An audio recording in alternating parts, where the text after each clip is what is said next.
질문 하나 드릴게요. 여러분의 집 현관 비밀번호 시어머니가 알고 계신가요? 그리고 그 비밀번호로 사전 연락도 없이 집에 들어오신다면 오늘의 주인공 지연 씨는 바로 이 문제 때문에 매일 고통받았습니다. 출근할 때마다 집을 완벽하게 정리하고 퇴근할 때마다 혹시 또 오신 건 아닐까 전전긍긍하고 친구들과의 약속도 시어머니 눈치를 봐야 했습니다. 왜 제 집에서 제가 긴장해야 해요? 며느리의 절규. 그리고 우리 아들 집인데 내가 왜 연락을 해? 라는 시어머니의 당당한 대답. 이 부부는 결국 이혼까지 생각했습니다. 하지만 1년 후 놀라운 반전이 일어났는데요. 과연 무슨 일이 있었던 걸까요? 지금부터 함께 보시겠습니다. 일부 평온했던 신혼의 끝. 서울 마포구 작은 투룸 아파트. 결혼 3개월 차 김지연 32세은 오늘도 회사에서 야근을 마치고 밤 9시가 넘어 집에 돌아왔다. 광고회사 A로 일하는 그녀는 매일이 전쟁 같았다. 하이힐을 벗어던지고 소파에 털썩 주저앉았다. 여보, 나왔어. 남편 준호는 부엌에서 라면을 끓이고 있었다. 신혼이지만 둘 다 바빠서 외식이나 간단한 식사로 끼니를 때우는 날이 많았다. 오늘도 힘들었어? 라면이라도 먹어. 고마워. 샤워하고 먹을게. 그때 현관 비밀번호를 누르는 소리가 들렸다. 삐삐삐 딸가. 누구지? 문이 열리고 시어머니 박순자 58세가 큰 봉지를 들고 들어섰다. 어머, 라면 먹니? 지연은 깜짝 놀라 소파에서 벌떡 일어났다. 머리는 산발이고 외출복은 구겨져 있었다. 거실에는 택배 상자가 그대로 있고 빨래는 소파에 쌓여 있었다. 어머니. 연락을 주시지. 연락? 우리 아들 내 집에 오는데 무슨 연락을 해. 반찬 좀 해왔어. 냉장고에 넣어놔야 하는데. 시어머니는 거침없이 부엌으로 향했다. 냉장고를 열고는 혀를 찼다. 에구, 이게 뭐야? 냉장고에 반찬이 하나도 없네. 우리 아들이 뭘 먹고 사는 거야? 지연의 얼굴이 빨개졌다.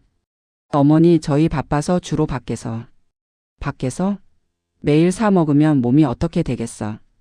며느리가 집에서 밥을 해줘야지. 준호가 황급히 나섰다. 엄마, 지연이도 회사 다니잖아. 시간이 없어서. 회사?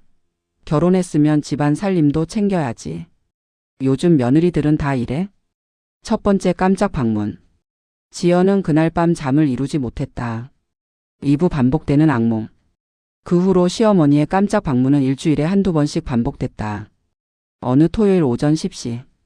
지연은 간만에 늦잠을 자고 있었다. 한 주 야근에 지친 몸을 쉬는 소중한 주말이었다. 삐삐삐 딸가. 또 시어머니였다. 어머, 아직도 자니?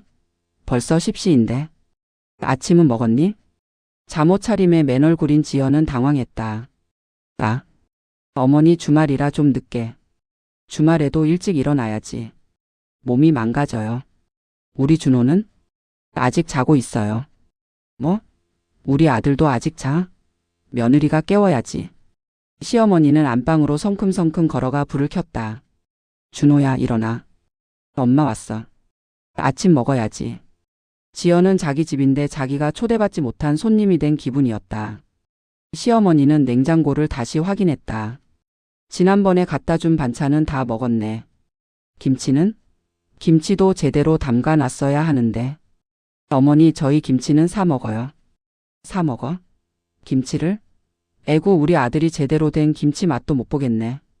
거실을 둘러보던 시어머니의 눈이 창틀에 쌓인 먼지를 발견했다.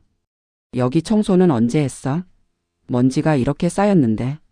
어머니, 제가 주말에 하려고. 주말? 청소는 자주자주 해야지. 우리 아들 건강에 안 좋아요. 지연은 입술을 깨물었다. 우리 아들. 그럼 나는 뭐지? 산부 감시당하는 일상. 가장 충격적인 사건은 한 달 후에 터졌다. 수요일 오후 7시. 지연은 중요한 프레젠테이션을 마치고 고객사와 회식이 있었다. 남편에게 미리 문자를 보냈다. 오늘 회식 있어. 10시쯤 들어갈게. 집에 도착한 시간은 밤 10시 30분. 현관문을 열자 거실에 불이 환하게 켜져 있었다. 시어머니가 소파에 앉아 있었다. 어머니? 이 시간에? 며느리가 밤 10시가 넘도록 집에 안 들어온다기에 걱정돼서 왔지. 혹시 무슨 일 있나 싶어서. 준호가 미안한 얼굴로 지연을 봤다. 엄마가 걱정하셔서. 내가 회식 있다고 말했는데. 회식? 며느리가 밤늦게까지 술자리에 있어요. 여자가 밤늦게 돌아다니면 안 되지. 지연의 참을성이 한계에 달했다. 어머니, 저는 회사원이에요. 업무상 필요한 자리였고요. 그래도 집에 남편이 있는데 밤 10시가 넘어서까지. 제 일이에요, 어머니.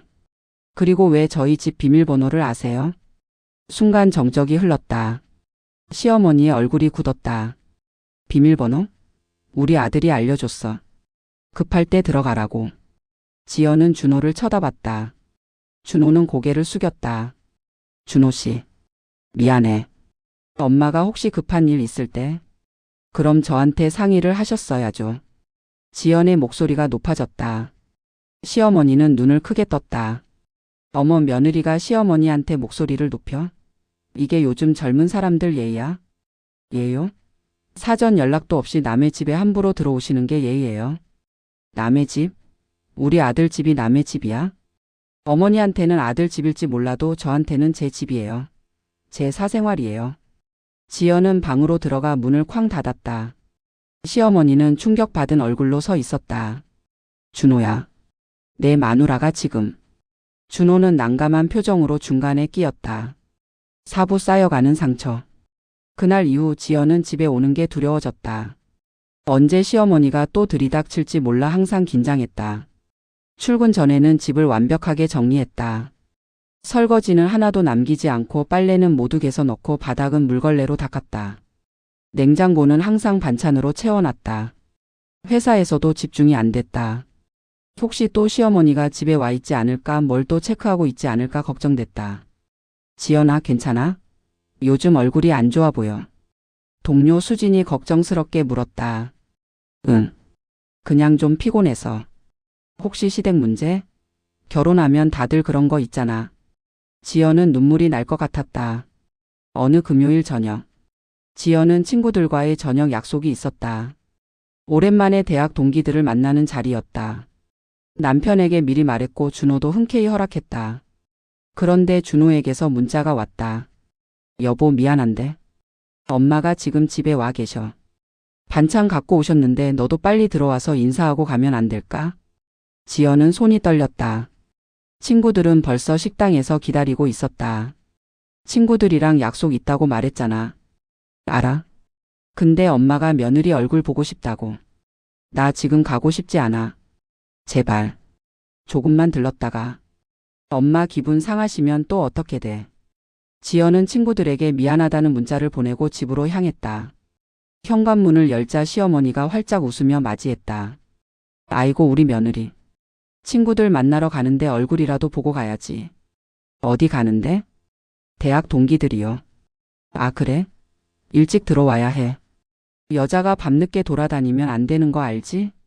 지연은 30분 정도 시어머니와 어색하게 앉아 있다가 나왔다. 친구들에게는 1시간이나 늦었다. 오브 폭발. 참고 또 참았지만 결국 폭발하는 날이 왔다. 어느 일요일 오후. 지연은 혼자 집에서 쉬고 있었다. 준호는 친구들과 골프를 갔다.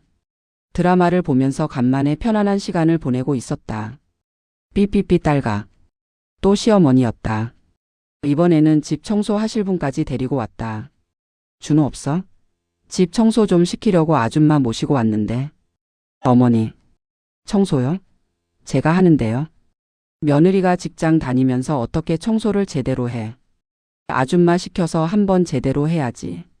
아주머니 분은 이미 청소도구를 꺼내고 있었다. 어머니, 저 혼자 있는데 갑자기 이러시면. 뭐가 문제야? 깨끗하게 해주겠다는데. 고맙다고 해야지. 아주머니는 방마다 들어가며 청소를 시작했다. 지연의 사적인 공간, 화장대, 옷장까지 모두 만지작거렸다. 어머, 옷이 여기 왜 이렇게 쌓여 있어? 이건 제가 정리하던 거예요. 시어머니는 침실 옷장을 열었다. 옷이 너무 많네. 이런 건 버리고. 아, 이 속옷은 뭐야? 색깔이 왜 이래? 며느리가 이런 거 입으면 안 되지. 지연의 속옷을 들고 있는 시어머니를 보는 순간 무언가가 툭 끊어졌다. 어머니, 그만하세요. 지연이 소리쳤다. 아주머니도 시어머니도 깜짝 놀라 멈췄다. 제발, 제발 좀 그만하세요. 여기 제 집이에요. 제 공간이에요. 왜 제 허락도 없이 들어오세요? 왜 제 물건을 함부로 만지세요? 눈물이 주르륵 흘러내렸다. 저도 사람이에요. 저도 프라이버시가 있어요. 저도 쉴 권리가 있어요. 왜 하루도 편히 쉴 수가 없어요? 왜 제 집에서 제가 긴장해야 해요? 시어머니는 황당한 표정이었다. 나는 좋은 마음으로 며느리 도와주려고. 도와주는 게 아니에요. 이건 감시예요. 간섭이에요. 저 더 이상 못 견디겠어요. 이 집은 우리 아들 집이야. 내가 왜 마음대로 못 와? 그럼 어머니 집 비밀번호 제가 갖고 마음대로 들어가도 돼요? 어머니 옷장 열어봐도 돼요? 시어머니는 할 말을 잃었다. 아주머니가 조용히 나갔다.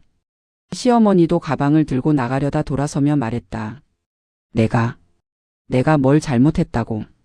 우리 아들한테 얘기할 거야. 문이 쾅 닫혔다.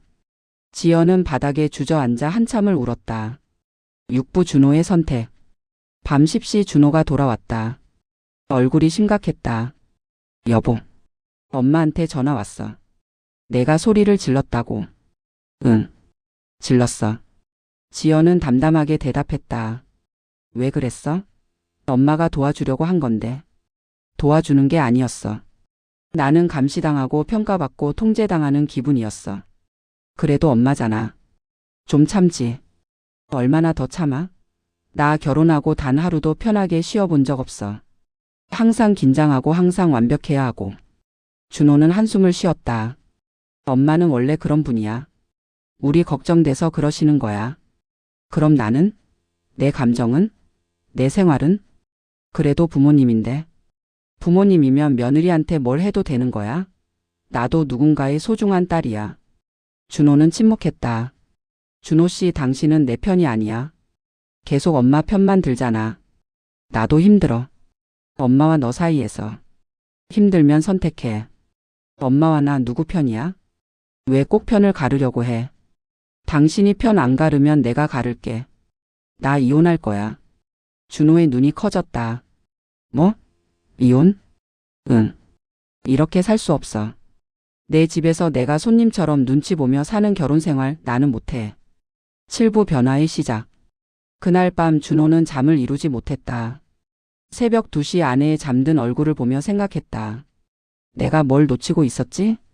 그동안 자신은 어머니와 아내 사이에 낀 불쌍한 남자라고만 생각했다. 하지만 아내의 입장에서는 어땠을까? 결혼 전 독립적이고 당당하던 지연이 요즘은 항상 피곤하고 눈물이 그렁그렁했다. 웃음도 줄었다. 다음 날 준호는 어머니를 찾아갔다. 엄마, 준호야. 내 마누라 좀 어떻게 해? 어제는. 엄마, 죄송하지만 말씀 좀 끊겠습니다. 준호는 처음으로 어머니에게 단호하게 말했다. 지연이가 이혼하고 싶대요. 뭐? 이혼? 엄마, 우리 집 비밀번호 바꿀게요. 뭐라고? 그리고 앞으로는 방문하시기 전에 꼭 연락해 주세요. 저희도 사생활이 필요합니다. 이게 무슨 소리야? 엄마가 아들 집에 오는데 왜? 저는 이제 결혼해서 제 가정을 꾸렸어요. 지연이는 제 아내이고 제가 지켜야 할 사람이에요. 시어머니의 눈에 눈물이 고였다. 엄마가 뭘 잘못했다고. 엄마는 잘못한 게 없어요. 다만 시대가 바뀌었어요. 며느리도 독립적인 한 사람이고 존중받아야 해요. 나는 너희 걱정돼서. 알아요, 엄마. 그 마음 알아요. 하지만 그 걱정이 지연이한테는 부담이 됐어요.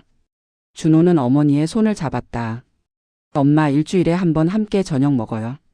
미리 약속하고 같이 맛있는 거 먹으면서 이야기해요. 그게 더 좋지 않을까요? 8부 새로운 시작. 그날 저녁 준호는 지연에게 말했다. 여보, 비밀번호 바꿨어. 그리고 엄마한테 말씀드렸어. 앞으로는 미리 연락하고 오시라고. 지연은 놀란 표정으로 남편을 봤다. 정말? 응. 그리고 미안해. 나는 내 편이야. 항상 내 편일 거야. 지연의 눈에 눈물이 고였다. 고마워. 엄마도 나쁜 분은 아니야. 그냥 표현 방식이 좀 과했던 거지. 천천히 서로 이해하면 될 거야. 일주일 후 시어머니로부터 문자가 왔다. 며느리야, 일요일에 저녁 같이 먹을래? 내가 미역국 끓여줄게. 7시에 우리 집으로 와. 지연은 준호를 봤다. 준호가 웃으며 말했다. 엄마 집으로 우리가 가는 거래. 우리 집에 안 오신대. 지연도 조심스럽게 웃었다. 일요일 시댁을 방문했다. 시어머니는 정성껏 음식을 준비해놨다. 지연아, 앉아라. 내가 좋아하는 갈비찜 했어. 어머니, 제가 갈비찜 좋아하는 거 어떻게 아세요? 우리 준호한테 물어봤지. 앞으로는 며느리 취향도 좀 알아야겠더라고. 어색하지만 따뜻한 미소가 오갔다. 저녁을 먹으며 시어머니가 조심스럽게 말했다. 저번에는 내가 너무 심했던 것 같아. 미안하다. 지연은 깜짝 놀랐다. 시어머니가 사과하리라고는 생각도 못했다. 아니에요, 어머니. 저도 너무 심하게 말했어요. 아니야. 내 말이 맞아. 나는 그냥 우리 아들이 잘 먹고 잘 사는지 걱정돼서 그랬어. 근데 그게 너한테는 부담이었구나. 어머니, 이제는 미리 연락하고 갈게. 그리고 너희 집 일은 너희가 알아서 해. 나는 가끔 맛있는 거나 해주는 엄마로 만족할게. 지연의 눈에 눈물이 맺혔다. 어머니 감사해요. 그래도 가끔은 얼굴 보러 와야 해. 알았지? 네, 자주 올게요. 에필로그 1년 후. 1년 후 지연과 준호는 새 아파트로 이사했다. 조금 더 넓은 3룸. 시어머니는 이사 도와주러 왔다. 미리 문자로 물어보고 왔다. 며느리야, 내가 커튼이랑 이불 좀 갖고 왔는데 마음에 안 들면 바꿔도 돼. 어머니 감사해요. 예뻐요. 새 집에 필요한 거 있으면 언제든지 말해. 네, 어머니. 저녁에 함께 치킨을 시켜 먹으며 시어머니가 물었다. 지연아, 회사는 어때? 요즘 프로젝트가 재밌어요. 다음 주에 큰 발표 있어요. 그래? 잘 됐다. 우리 며느리 능력 있는 거 나도 알아. 준호가 웃으며 말했다. 엄마, 지연이 이번에 승진했어요. 어머, 정말? 축하해. 시어머니는 진심으로 기뻐해 주었다. 그날 밤 시어머니가 돌아가고 지연은 준호에게 말했다. 우리 어머니 많이 변하셨어. 응. 엄마도 배우신 거지. 며느리도 한 사람으로 존중해야 한다는 걸. 나도 많이 배웠어. 어머니의 걱정하는 마음을 이해하는 법을. 창밖을 보며 지연은 생각했다. 고부 관계는 결국 사람과 사람의 관계구나.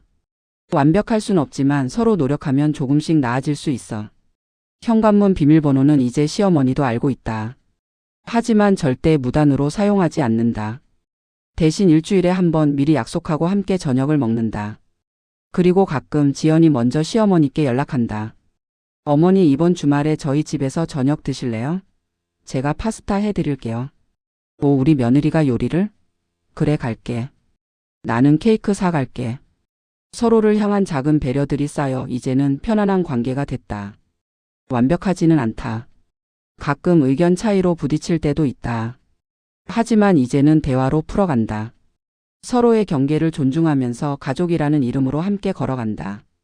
구독, 좋아요, 알림 설정은 큰 힘이 됩니다.